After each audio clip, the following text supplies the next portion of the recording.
আগন্তুক 2024 চনত প্রথম আমার টেস্ট হব যে বিপিএফ কিমান শক্তিশালী, বিপিএফ কিমান রাইজে ভাল পায়, কিমান বাইদেউসকলে বিপিএফৰ কাৰণে স্যাক্ৰিফাইস কৰিব পাৰে, কিমান দাদা ভাইসকলে স্যাক্ৰিফাইস কৰিব পাৰে।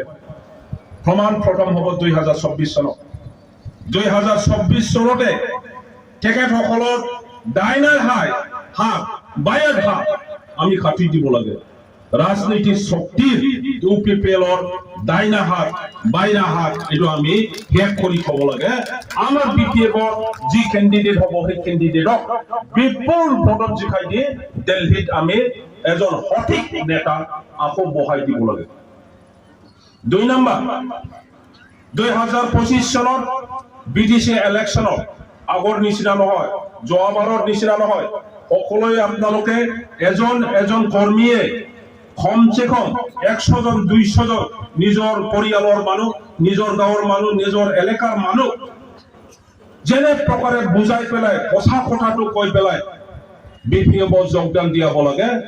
আৰু এই ইলেকশনত আমাৰ 40টা সমষ্টি 40 জন বিপিএফৰ প্ৰাৰ্থীক জিকাই দি হাগ্ৰামা মহিলাৰে আকৌ আমি চিফ হিচাপে পাবলৈ আমি সক্ষম কৰিব লাগে। এইটো হল দ্বিতীয় আমার রাজনৈতিক উদ্দেশ্য। 2025 প্রথম রাজনৈতিক উদ্দেশ্য। তৃতীয় রাজনৈতিক উদ্দেশ্য আমার 2026 চনত এতিয়া রিডিলিমিটেশন হবলৈ গৈ আছে। ৰিডিলিমিটেশনৰ কথা আপোনালোকে অলপ জানি লওক। মোৰ এতিয়া কবলৈ সময় নহব যে 12টা সমষ্টি আমাৰ বিটিসি অঞ্চলত পৰিছিল।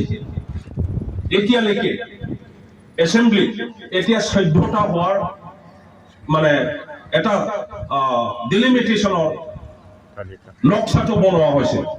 গতিকে 14টা সমষ্টি এসেম্বলি সমষ্টি যদি হৈ যায় বিটিসি অঞ্চলত, তেতিয়া হলে 14টা সমষ্টিৰ পৰাও বিপিএফ জিকি পেলাই আসাম গভৰ্নমেন্ট যি পাৰ্টি নবনাও, এজিপি বনাওক বা কংগ্ৰেস বনাওক, এই আগৰ নিচিনা বিপিএফ লৈ পেলাই সৰকাৰ গঠন কৰিব লগা এটা পৰিস্থিতি আমি কৰিম। আৰু আসাম গভৰ্নমেন্ট চলোৱা বিপিএফ দল হিসাবে 50% অংকিতা শেয়াৰ হোল্ডাৰ আমি হম। এইটো আমাৰ তৃতীয় ৰাজনৈতিক উদ্দেশ্য। আৰু সেইটো কৰি পেলাই পুনৰ বিটিসিৰ শান্তি প্ৰতিষ্ঠা, এই কথা আনা আৰু উন্নয়ন আনাৰ কাম আমি হাগ্ৰামা মহিলাৰীৰ দেৱৰ দ্বাৰাই আমি সকলোৱে আগভাগ লৈ পেলাই সেইটো সম্ভৱ আকৌ আমি কৰিম।